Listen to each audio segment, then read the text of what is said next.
Sanjay Maharaj Dehukar, हरिभक्तीपरायण Dnyaneshwar Maharaj Jalgaonkar, हरिभक्तीपरायण doctor Jaywant Maharaj Bodhle, उपस्थित सर्व सन्माननीय महाराज, या आरोग्य शिबिराचे प्रवर्तक, शिवसेनेचे संपर्क प्रमुख, आमचे मार्गदर्शक सन्माननीय प्राध्यापक शिवाजीरावजी सावंत सर, आरोग्य उपसंचालक सन्माननीय डॉक्टर राधाकृष्णजी पवार सर, उपस्थित सर्व सन्माननीय मंच आणि उपस्थित असणाऱ्या सर्व बंधूंनो आणि भगिनींनो, अनेक मान्यवर उपस्थित आहेत. सगळ्यांची नावं घेत राहिलं तर उशीर होईल, त्यामुळे सर्व सन्माननीय व्यासपीठाचा मी या ठिकाणी उल्लेख केला. खरं तर परांड्याच्या आरोग्य शिबिरापासून सुरू असणारी ही आरोग्याची वारी आषाढी एकादशी मधील आरोग्याची वारी असेल. त्याच्यानंतर कोजागिरी पौर्णिमेला कुलस्वामिनी आई तुळजाभवानीच्या दर्शनासाठी चालत जाणाऱ्या भाविकांच्यासाठी असणारे आरोग्य शिबिर असेल.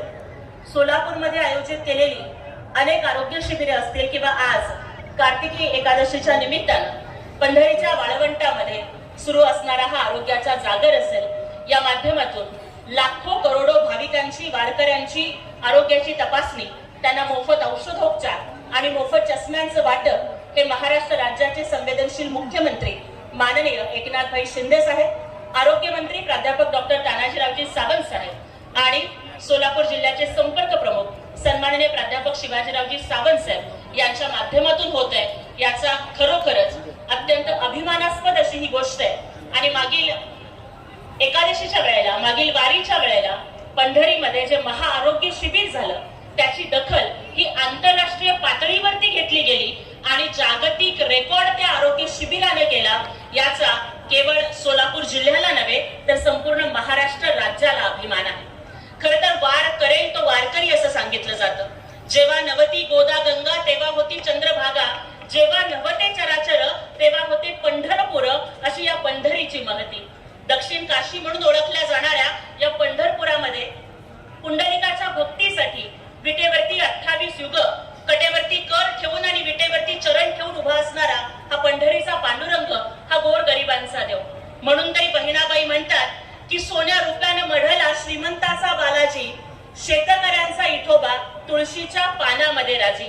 असा असणारा हा विठ्ठल आणि या विठ्ठलाच्या दर्शनासाठी चालत येणारे हजारो लाखो करोडो भाविक आणि या भाविकांच्या सेवेसाठी पंढरीच्या वाळवंटामध्ये उभं असणारं हे महाआरोग्य शिबिर.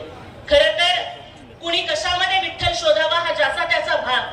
बघा, संत जनाबाईला दळण दळताना जात्याच्या पिठामध्ये विठ्ठल सापडला. सावता माळ्यांना कांदा मुळा भाजी अवघी विठाबाई माझी, मोठ नाडा विहीर दोरी अवघी व्यापी आणि पंढरी म्हणत शेतातल्या काळ्या मातीमध्ये विठ्ठल सापडला. श्री संत गोरोबा कुंभारांना माठ मडकी घडवण्यासाठी मातीचा चिखल तुडवताना त्या चिखलाच्या मध्ये विठ्ठल सापडला. आज मला वाटतं की सन्माननीय आरोग्य मंत्री प्राध्यापक डॉक्टर तानाजीरावजी सावंत आणि सन्माननीय प्राध्यापक शिवाजीरावजी सावंत साहेबांना या आरोग्य शिबिराच्या माध्यमातून या रुग्णांच्या मध्ये विठ्ठल सापडला असं म्हटलं तर त्याच्यामध्ये काहीच वावगं ठरणार नाहीये.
ज्ञान मिळत नाही म्हणून दुसरा ज्ञानदेव.